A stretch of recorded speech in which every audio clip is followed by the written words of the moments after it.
Dalio Vijay Yesham Pracharam Machena Paramoapyamo Bhavat Bande Shri Krishna Chaitanya Bhaktanugraha Kataram Yena Kanapi Santastam Bhaktatatena Shradaya Bande Shri Krishna Chaitanya Krishna Bhavamritam Heya Asvaraya Sadayam Bhaktam Premi Dikshama Sikshayat Pangam Lagayate Sairam Mukkamavataya Shrutam Takripitamaham Bande Krishna Chaitanya Ishwaram Durgami Patilayandasya Skala Padikate Amahum Swakripayastidanena Shantu Shanduvarambanam Shri Rup Shri Sanatanam Bhata Raghunath Shri Jiva Gopala Bhata Dasa Raghunath Echai Guru Karan Charana Vandana Yahweh Te Vikana Savistaparam Jai Jai Shri Chaitanya Jaya Nityananda Jaya Dvaita Chandra Jaya Gaura Bhakta Vrinda Jai Jai Shri Chaitanya Jaya Nityananda Jaya Dvaita Chandra Jaya Gaura Bhakta Vrinda Jai Jai Shri Chaitanya Jaya Nityananda Jaya Dvaita Chandra Jaya Gaura Bhakta Vrinda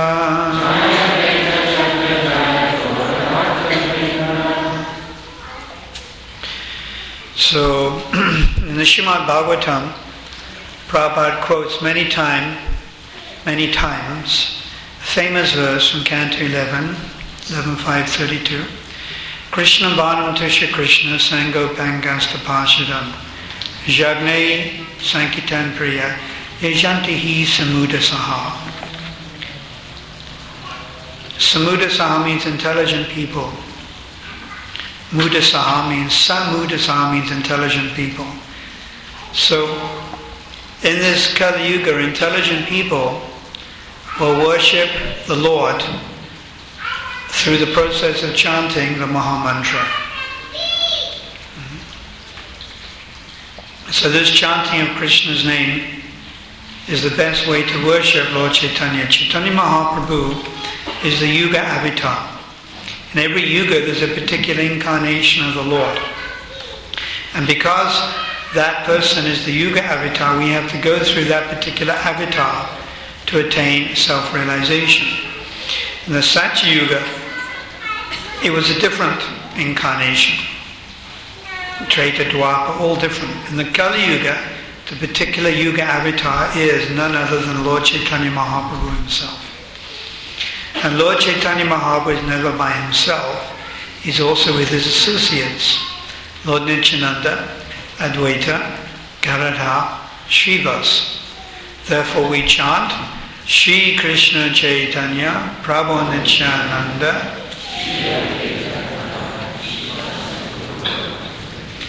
as Srila Prabhupada describes, this is in Chaitanya Charitamrita, that you don't worship Lord Chaitanya by himself. It's the other members of the Pancha Tattva also. Pancha means 5. Tattva means truth. Pancha Tattva represents 5 truths. Lord Chaitanya is the Lord himself. Lord Chaitanya is directly Krishna. Nityananda is the expansion of Krishna. Advaita is the incarnation. Garadha is Shakti Tattva. And Srivas is Jiva Tattva. So 3 are Vishnu Tattva, 1 is Shakti Tattva, and the last one, Srivas, is Jiva Tattva. The last 2 worship the first 3. Garadha and Srivas worship Mahaprabhu, Nityananda and Advaita. So Srila Prabhupada has described the activities of this Hare Krishna movement are non-different from the pastimes of Chaitanya Mahaprabhu when he was personally present. Although Lord Chaitanya is Krishna himself and he appeared 500 years ago, still the activities of this Hare Krishna movement are non-different from the pastimes of Lord Chaitanya. Because what the members of the Hare Krishna movement are doing is exactly what Lord Chaitanya did 500 years ago. Like many of you are married. Many of you are married and you have your family responsibilities. So Lord Chaitanya also spent 24 years in household life. 24 years in household life. He was a Grihastha. Then Lord Chaitanya, in the month of Magh, February, March, he took sannyas. So Lord Chaitanya is setting the ideal example, very wonderful example. Lord Chaitanya is Krishna, but he's in the mood of his devotee. Radha Bhav Sada Abhiman. He's in the mood of his best devotee, the best devotee of course being Radharani. So Srila Krishnadas Kaviraj has described the pastimes of Lord Chaitanya in the Chaitanya Charitamrita. When Lord Chaitanya was 24, he took sannyas. He gave up his very affectionate mother. Who was the mother of Lord Chaitanya? Mother Sachi. Who is Mother Sachi? She's Mother Yasoda.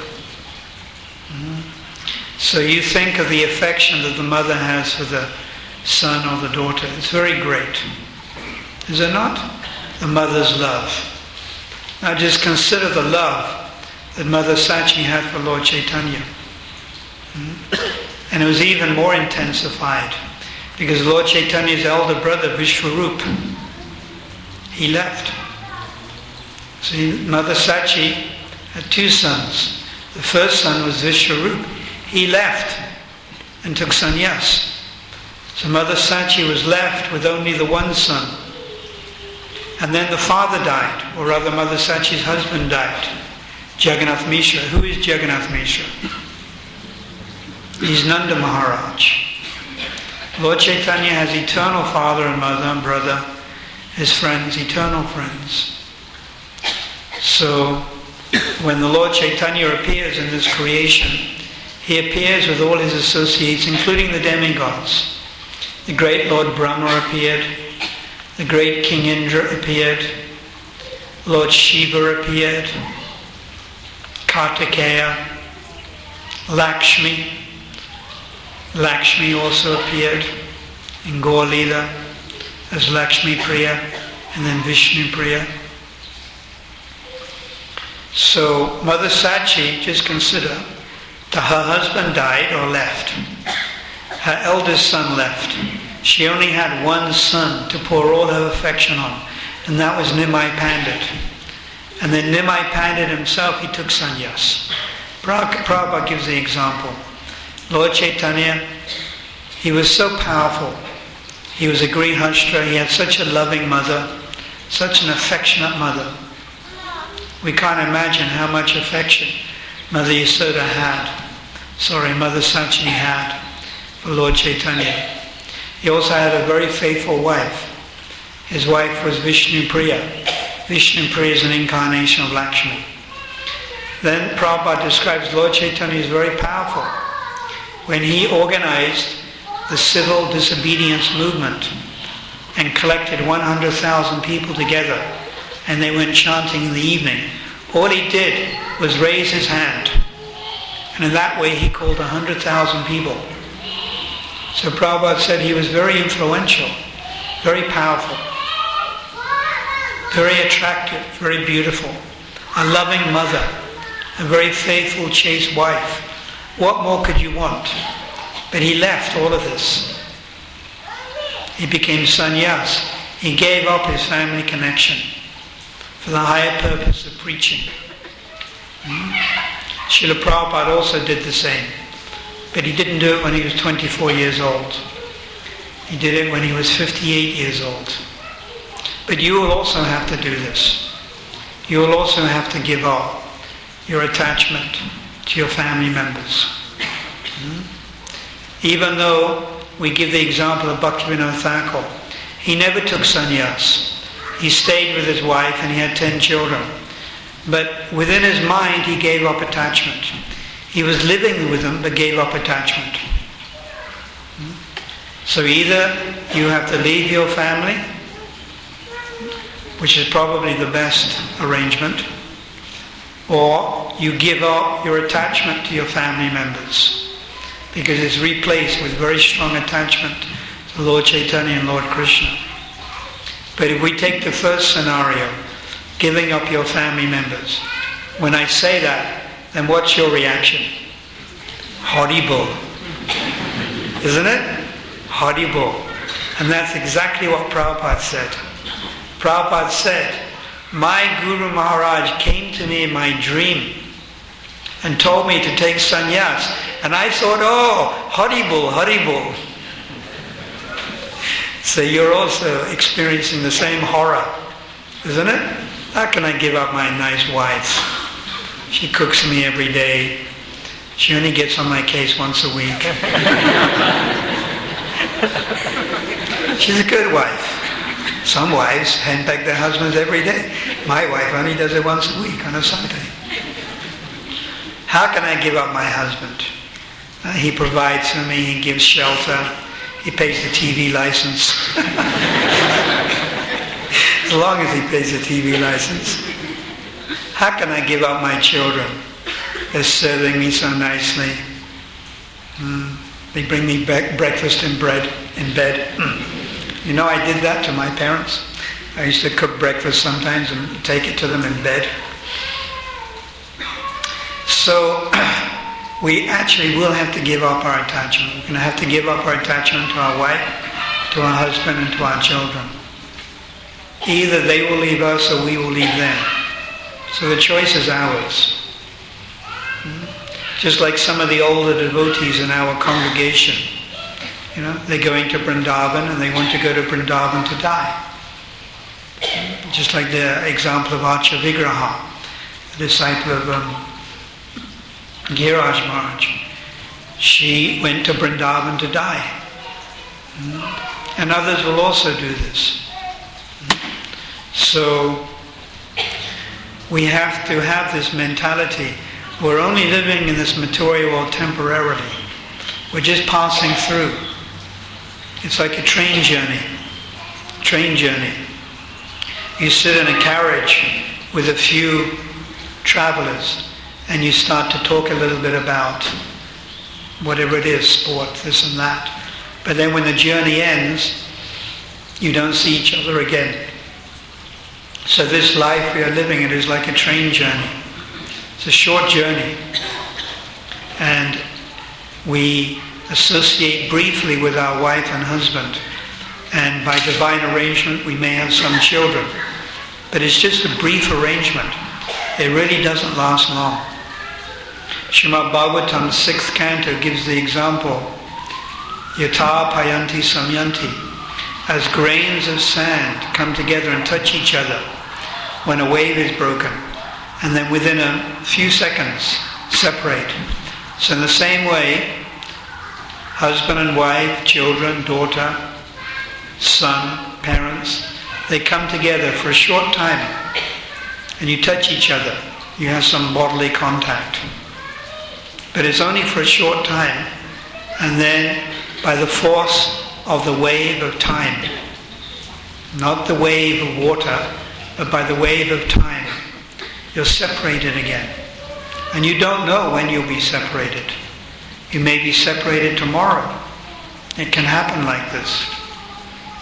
Every day, according to the latest statistics, 59 people are being murdered every single day in South Africa. So you can be one of them. It can happen. You can die on the road. You can get some terrible disease like AIDS. Between 20 to 25% of the population of South Africa has AIDS. So you should get into this detached mood, Vairagya Vidya. The devotees of the Lord are very detached. So you should also be a little detached. You may have to do your duty as a husband, as a mother, as a wife. You have a duty maybe, but be detached. And you should be ready for the unexpected. As one great philosopher said, every day should be passed as if it was your last.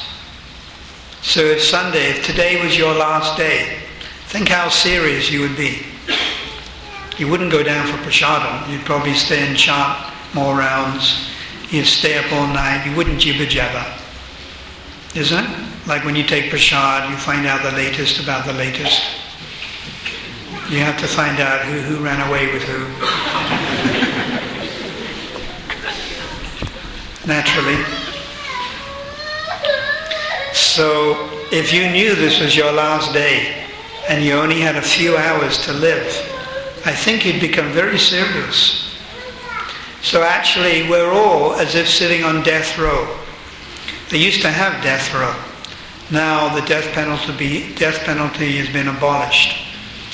But previously people would sit on death row and they had been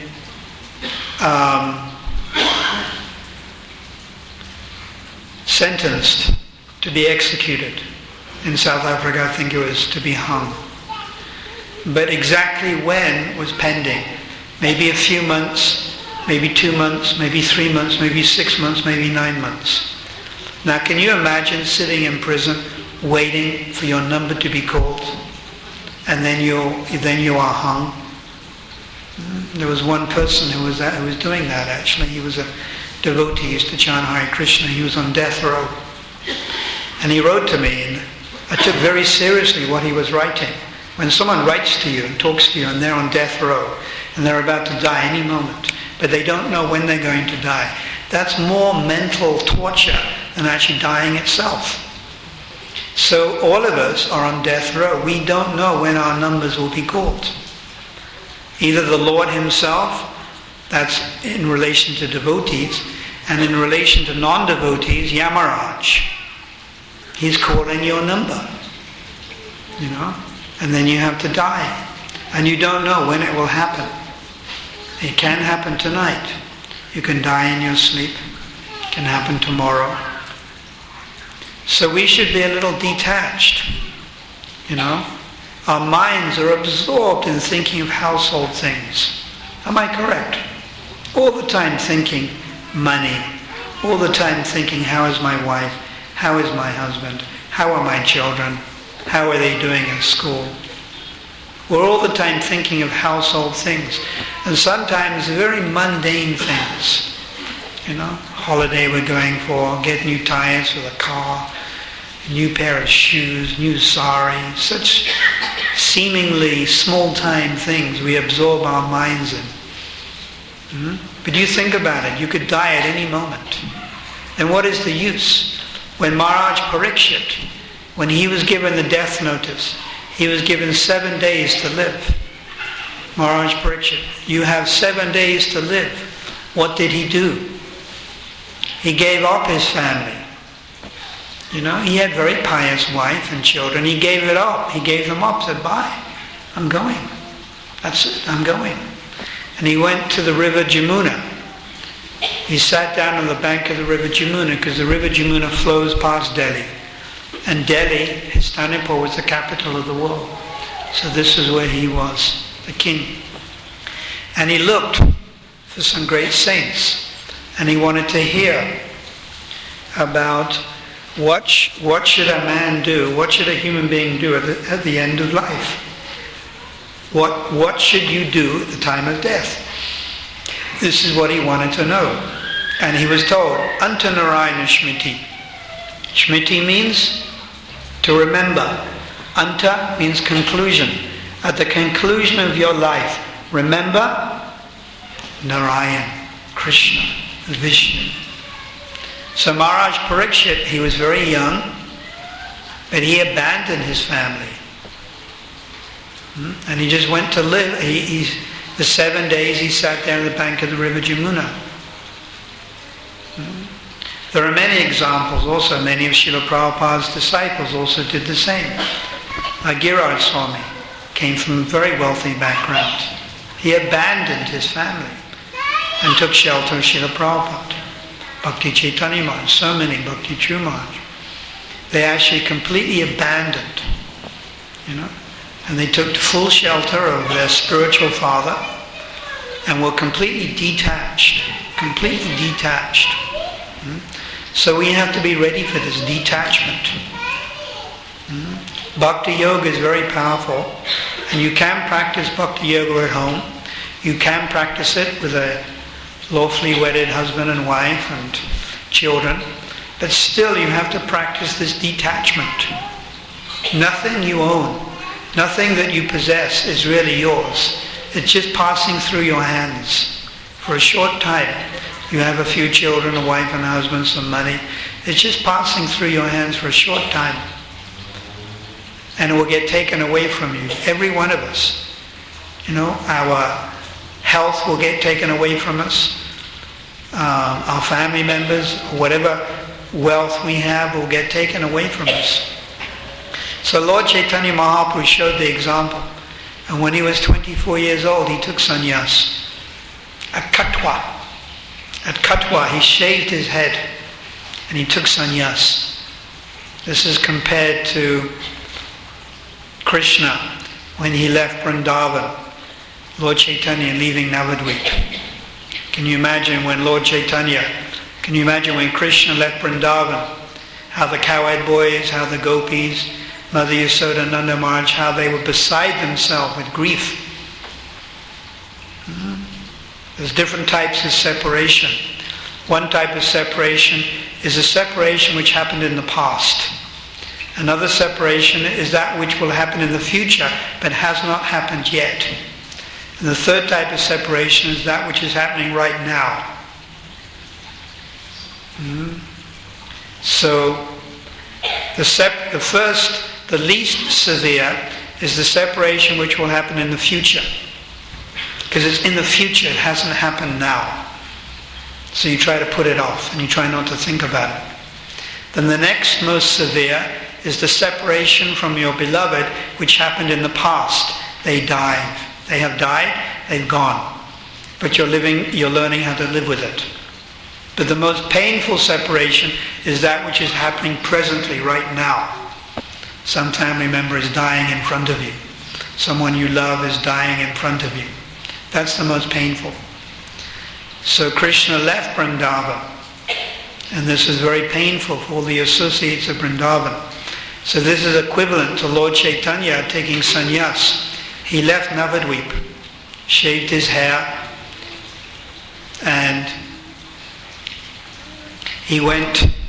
after taking sannyas, the Baba, who shaved his head, took a vow. I have been a Baba for my whole life, and I never wanted to shave the hair of Sri Chaitanya Mahaprabhu. From this day on, I'm going to change my profession. And he became a sweet maker instead. He gave up shaving people's hairs because he was so disturbed that he had to do it to Lord Chaitanya. And there was one man, he saw the whole thing, Lord Chaitanya having his head shaved. And from that day on, all he started saying was Chaitanya, Chaitanya, Chaitanya, Chaitanya. That's the only thing that ever came out of his mouth. So from that day on, he got a new name, Chaitanya Das. So then Lord Chaitanya, after having taken sannyas, he wanted to go to Vrindavan, which is another natural goal of all devotees. We should all at some point or other want to visit Sri Vrindavan Dham, Mayapur and Jagannath Puri. So all of you should work towards this. Not even once. You can visit many times. Vrindavan is a very wonderful place. This is where Krishna performed his pastimes. Sridhar Mayapur is Gupta Vrindavan, hidden Vrindavan. And Jagannath Puri is Vipralamba Setra, a very deep place. So we should want to visit all these places. So Lord Chaitanya, also playing the part of a devotee, wanted to go to Vrindavan. So Lord Nityananda was with him. But Lord Chaitanya was in like a swoon. He was spiritually intoxicated. So Lord Nityananda, they played a trick on him. And Lord Chaitanya said, he pointed to the river Ganges. And he said, this is actually the river Jamuna. And if you walk along this river, then finally we will get to Vrindavan. So Lord Chaitanya innocently believed Nityananda and started walking along the bank of the Ganges thinking it was the river Jamuna. And he was intoxicated, chanting Krishna's name. He was in like a delirium. And for 3 days he walked. For 3 days he fasted. And then, finally they met Advaita Acharya. And Advaita Acharya took Lord Chaitanya to his house in Santipur. When Lord Chaitanya saw Advaita, he was very surprised. And he said, "What are you doing in Vrindavan?" "I'm on my way to Vrindavan. I thought you were in Navadvip." "I just left Navadvip. I took sannyas and left Navadvip." So Advaita Acharya told him the truth. He said, "Actually, this is the river Ganges, but wherever you are is Vrindavan. Wherever you are is Vrindavan." So Lord Chaitanya went to Santipur, and there he stayed with Advaita Acharya. Lord Nityananda did this on purpose, because the shock of Lord Chaitanya taking sannyas was so great to Mother Sachi and to the residents of Navadvip that Lord Nityananda wanted them to have another meeting with him, Lord Chaitanya. So he brought Lord Chaitanya to Santipur. Santipur is perhaps 20 kilometers from Navadvip. It is nearby. And there in Santipur, Advaita Acharya every evening had wonderful kirtan with Lord Chaitanya. So even the Lord himself has kirtan, just like we also have kirtan. Even Lord Chaitanya would dance in kirtan. Of course, his chanting was a little bit different. His was Prem Nam Sankirtan. It's described in the Adi Leela of the Chaitanya Charitamrita that in order to give the Yuga Dham, Krishna does not have to come.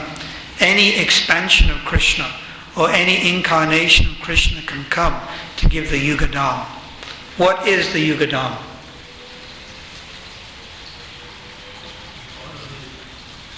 Harinama, Harinama, Harinameva Kevalam, the holy name.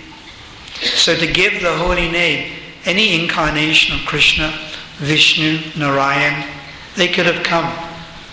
But to give Prem Nam Sankirtan, Krishna himself had to come. To give Prem, what is Prem? Love of Krishna. To give Prem, Krishna himself had to come.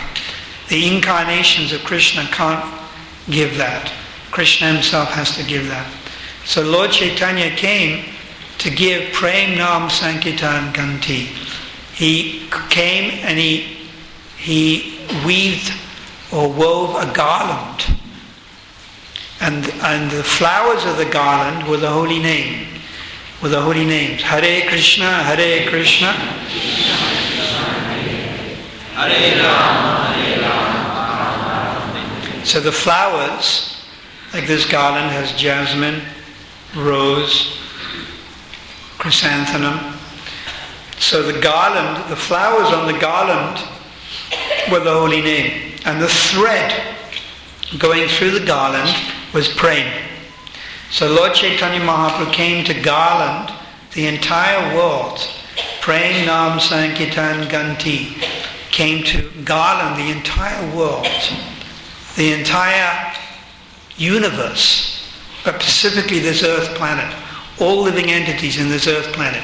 He came to reclaim all the living entities in this particular earth planet. And by giving the holy name of the Lord saturated with Prem. Prem means love. So this is very wonderful. This is the Lord Chaitanya that we worship. Anapitam charam charat karunyavatana kalo. He came to give the most unusual thing in the age of Kali. Love of himself, love of God, which no other incarnation has ever given before. Simply by remembering the name of Lord Chaitanya, one can be delivered. Simply by seeing Lord Chaitanya, one can be delivered. Therefore, when Lord Chaitanya was present, all the demigods, they came to see him. Bali Maharaj, Prahlad Maharaj, Vyasadeva, they all accepted human form, and they all came to take darshan of Lord Chaitanya. And when they took darshan of Lord Chaitanya, they fell on the ground unconscious. All the demigods. Lord Brahma appeared as Haridas Thakur, Indra appeared as King Pratiparuda, and Lord Chaitanya embraced them all. So Lord Chaitanya is most merciful. Simply by remembering his name, one can be delivered. And Prabhupada writes, Lord Chaitanya can change anyone's mind. For instance, you may have a family member, someone who's not God conscious, and you want them to be. So you pray to Lord Chaitanya. Pray sincerely to Lord Chaitanya. Lord Chaitanya can turn anyone's mind. He can change anyone's mind. Prabhupada writes this. He says that it is only by the mercy of Lord Chaitanya that all these yavanas and malechas could become the devotees of the Lord. So we're worshipping that same Chaitanya Mahaprabhu, and we do it through chanting Krishna's name. So when we chant Krishna's name, we don't try to enjoy the holy name. Try to become the servant of the holy name. When you chant the holy name, you think, I'm chanting Krishna's name for the pleasure of my Guru, for the pleasure of Prabhupada, for the pleasure of the Goswamis, for the pleasure of Lord Chaitanya, not for your own pleasure. If you do it for your own pleasure, then this includes an exploitative aspect to your spiritual life, which is selfish. Devotees are not selfish. Devotees are selfless. Everything we do is for the pleasure of Guru, Srila Prabhupada, for high authorities. So we chant Krishna's name. We rise early and we chant Krishna's name for the pleasure of Lord Chaitanya, for the pleasure of Guru. This is what you should be thinking. As you're chanting, Hare Krishna, Hare Krishna, Krishna Krishna, Hare Rama, Hare Rama. You should be thinking, I'm not doing this for my own pleasure, my own salvation, or my own liberation. I'm doing this for the pleasure of my spiritual master, Srila Prabhupada and Srila Bhaktisiddhanta, Lord Chaitanya. I'm doing it for the pleasure of Gauranga Mahaprabhu. When you come to the temple, you should think like that also. I'm coming for the pleasure of the Lord. So the Lord can see me. Not so I can see him, so he can see me. His devotee. I'm trying to be his devotee. And now I will bow down and I will offer my respects to him. I'll offer some prayers. The mood is not for my own liberation, my own salvation, my own spiritual advancement, or my own self-aggrandizement, but rather it is for the pleasure of superiors. We simply act for the pleasure of our Guru, for the pleasure of Srila Prabhupada, the pleasure of Lord Chaitanya and the Panchatattva. This is called Samatha-rati. This is the highest type of relationship you can have with the Lord. Selfless. In the material world, the reason, the prime motivation behind anybody doing anything is the pleasure they get from it. I'm doing this because I want to derive some pleasure from it. But actually, spiritual life means we're acting for the pleasure of Guru. We're acting for the pleasure of Lord Chaitanya Mahaprabhu. So we should try to meditate on this. And our preaching also, and whatever service we may do, cooking, prasad, organizing namahatas, BTG distribution, it is for the pleasure of our superiors. This is the mood in which we should act. I am simply the servant. Unpaid servant as well, not paid. Paid servant is not really a sevak or servant. Then it becomes business. Srila Bhaktisiddhanta one time wrote an article. Are you servant or are you businessman? Which one are you? Businessman means, or businesswoman, what can I get? What's in it for me? 90% for Krishna, 10% for me. What's my cut? What profit do I have? What's in it for me? This is business. And sevak, servant, means what is the pleasure of my superiors? How can I please my superiors? The way Prabhupada has structured the society is we have superiors. So we go to superiors, Diksha Guru, Siksha Guru, especially Siksha Guru and Diksha Guru, and we ask humbly, how can I please, without pretension, without diplomacy, without duplicitousness, how can I serve you? How can I help? What can I do for you? What service can I do? So this should be the actual mood. What service can I do? How can I serve you? This is what Srila Prabhupada asked his spiritual master. How can I serve you? Prabhupada wrote a letter to Srila Bhaktisiddhanta in December 1936. And Srila Bhaktisiddhanta replied on December the 14th, 1936. And Prabhupada wrote that I'm a grihastra. I have a wife, I have children. I cannot associate with you much, Guru Maharaj. Unlike many of my godbrothers, they travel with you and they associate with you and they're offering direct service. So how can I serve you? What can I do? And Srila Bhaktisiddhanta Saraswati wrote back. This is 3 weeks before he left. 3 weeks before he left his body. He wrote back and said, you can serve me by preaching to the English-speaking countries. This will do good for you, and this will do good to those who hear you. So, this should be our mood. How can I please? Not what's in it for me. So we should try to take this seriously and re-establish our relationship with Lord Chaitanya. We have the deity of Lord Chaitanya on the altar. Often we don't even look at the deity of Mahaprabhu. We just look at Radha and Krishna. Often we bypass Mahaprabhu and go straight to Radha and Krishna.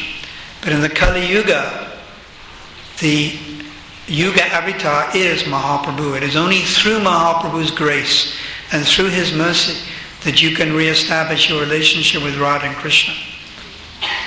So Sri Chaitanya Mahaprabhu has to become a more prominent personality in the lives of all the devotees. And with Mahaprabhu is his Panchatattva, Nityananda, Advaita, Gadadhar, Srivas. You cannot separate. 1 in 5, 5 in 1. So thank you very much. Srila Prabhupada ki jai, Shri Srinadai Gaura Hare ki jai, Shri Shri Radha Radhanatha ki jai, Go Premanandi.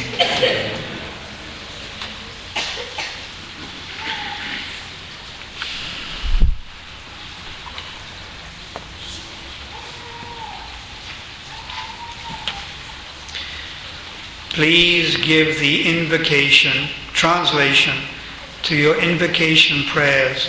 Can you recommend a short invocation for daily use?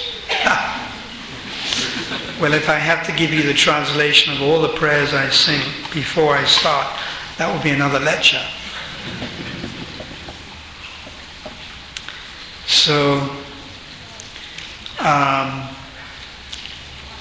can you recommend a short invocation? Yes. Shri Krishna Chaitanya Prabhu Nityananda Shri Advaita Gadadhar Srivasadi Gaur Bhakta Vrinda. Prabhupada says in CC we must chant this before we chant Hare Krishna. So you chant Shri Krishna Chaitanya and then you chant Hare Krishna. There are so many mantras you can chant according to your mood, according to your adhikari, according to your qualification. So many prayers, so many nice prayers. I've learned that the practice of Vaidhi sadhana bhakti only affords us Vaikuntha Loka and not Goloka. And do we attain the highest destination, supreme destination? It is true. When Lord Chaitanya Mahaprabhu spoke to Vallabhacharya, he told Vallabhacharya that There's two moods.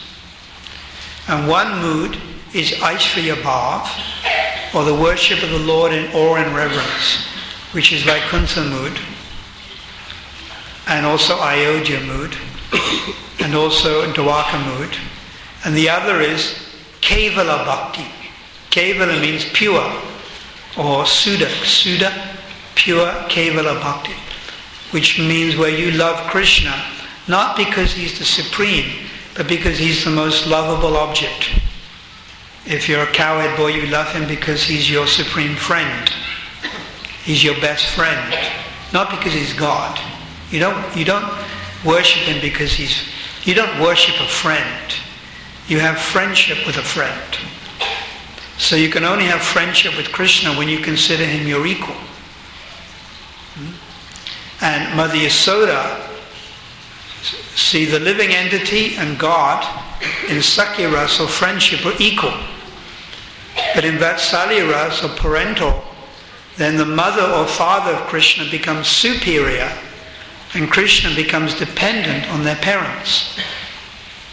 So in Vatsalya Rasa or parental affection, Krishna takes the subordinate role and depends on his father and mother. Then again in Madhurya Rasa they become equals. Srila Bhaktisiddhanta Saraswati Thakur made this point, that in Christianity, Jesus introduced the idea that God is one's father. Now as soon as you introduce the conception that God is the father and you are the son or daughter, then what does the son and the daughter do to the father? They take service. Do you agree? The son and the daughter take service from the father. So Srila Bhaktisiddhanta explained that this conception in Christianity, it's all right, but there's a higher conception, and that is that Krishna becomes your son. You become the father, like Nanda Maharaj. You become the mother, like Mother Yasoda. And you give service to Krishna. So it's superior. So, how do we attain the highest destination? Well, in order to enter into Braj, one has to practice Raganuga Sadhana Bhakti. But before practicing Raganuga Sadhana Bhakti, one has to practice Vaidhi Bhakti. Vaidhi Bhakti means the strict following of rules and regulations. So one has to do this for many years, carefully reading scripture, carefully understanding Jiva Tattva, Maya Tattva, Vishnu Tattva, understanding the philosophy. And gradually, in a natural course of time, one will develop some greed, lobha, for understanding Krishna in a certain relationship. And then one gradually gets promoted to the platform of Raganuga Bhakti. But this happens in a very natural way. You can't force it. Just like a young child, 5 years old. Now you try telling a young child who's 5 years old about sex life. Will that young child understand? No way. But when that child is 15, you don't have to say anything. That child will know. Do you understand? Or Prabhupada gives another example, that you learn how to type. So first is one finger, and you're looking. But gradually, when you practice, you can touch type. And you type without even looking, and you make no mistakes. Am I correct? So it's a question of practice. So you start off with Vaidhi Bhakti, and gradually you practice. And if you try to jump to a higher stage, when you're not ready for it, you become a Sahajya. So we see this tendency within our ISKCON society, within the Vaishnava community. There is a tendency to want to try to understand higher things when you're not qualified.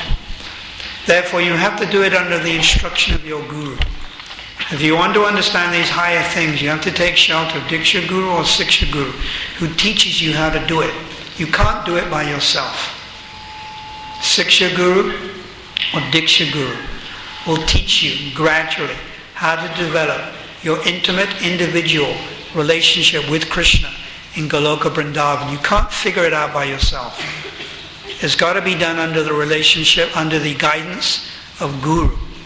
So it doesn't necessarily have to be Diksha Guru, it can be Siksha. But it has to be done under higher authority. And if you try to figure it out yourself, then there's every chance, 99.9% chance, you'll develop Sahajiya tendencies. Why is it that God kept on charge from one person to another? Why is it that God changes? There are different incarnations of the Lord, and this is according to time, place and circumstance. Like the Lord appeared as Ramchandra, and he taught ideal religious principles. But then he appeared as Krishna. And then 500 years ago he appeared as Lord Chaitanya. So for different reasons, multifarious reasons, the Lord appears as he chooses, in whatever form he wants. Sometimes half lion, half man. Sometimes dwarf incarnation. Nama Rupa, Kalikela Nama Rupa Krishna Avatar. He appears as his holy name. Before the 7 o'clock arati, evening at home, is it necessary to offer food first? Kindly advise. Also before the morning arati, what type of food must be offered? Thank you. There's two types of worship. You see the worship that goes on in front of you. This is established deity worship. There are 6 offerings a day, 6 artis a day. They have to be on time, not supposed to be even a few seconds late. The persons who do the prayers, who do the offerings, are all supposed to be Brahmin initiated in good consciousness. This is called deity worship, temple worship, according to Hari Bhakti Vilas. The type of worship you do in your house privately is completely different. When you have your own personal deity, either the picture or the deity of Prabhupada or a deity of Gaur-Nitai or just a picture, the worship you do is according to you. It's flexible. You don't necessarily have to do the arati at 7 o'clock. It may change a few minutes every day. You may just offer fruit. You don't have to do 6 offerings a day. How could you do 6 offerings a day? You're working. So the important thing to understand is that the deity worship that you do at home, it's important, it's good, but more important than that is to chant Krishna's name.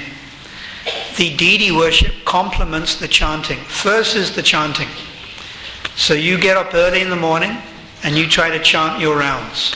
Try at least to do half your rounds before you go to work, before you start your housework. At least half your rounds.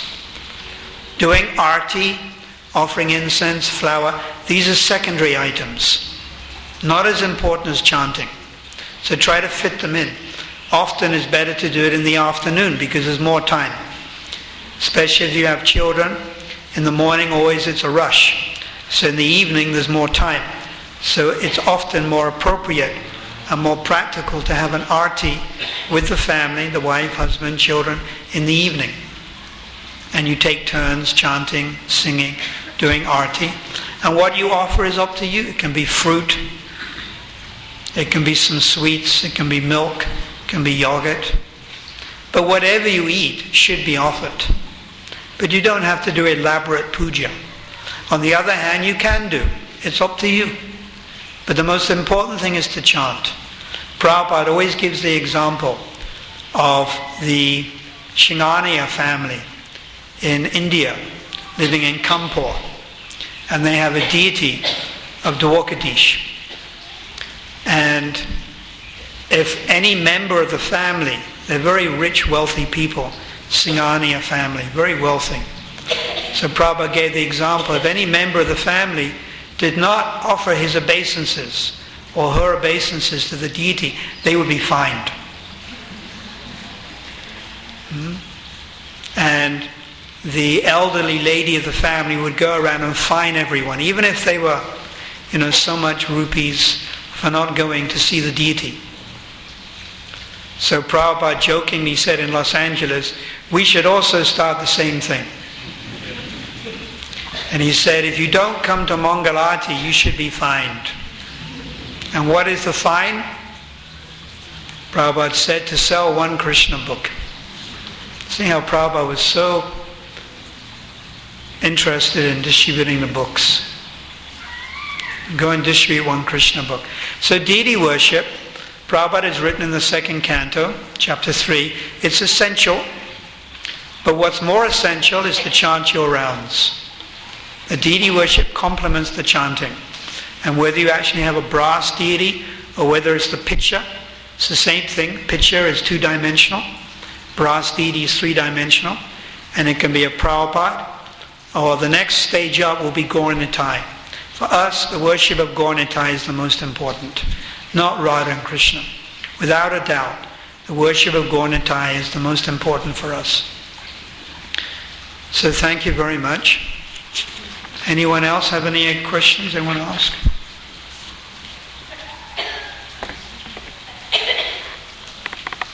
Prabhupada worshipped that deity when he was young. And when I went to Calcutta, I went to see that deity. The same deity. Radha Govinda, very beautifully dressed, in the Malak's house. And I saw some people that looked like Prabhupada, because maybe they were his uncles or, like family members, distant family members. There were even some people that resembled him. I remember one time we went on a bus trip. It was part of Bhakti Maharaj's trip, and his pilgrimage trip. And he took us around, we saw where Prabhupada worked, and the Scottish Christian Church, Scottish Church College, where he went to school, and where he's worked in Dr. Bosch's laboratories. We saw these, and then the house where he was born in Harrison Road in Calcutta. We saw the house where he was born. We didn't go inside it, we saw that house. It was very nice, very memorable. Anyone? Any other questions?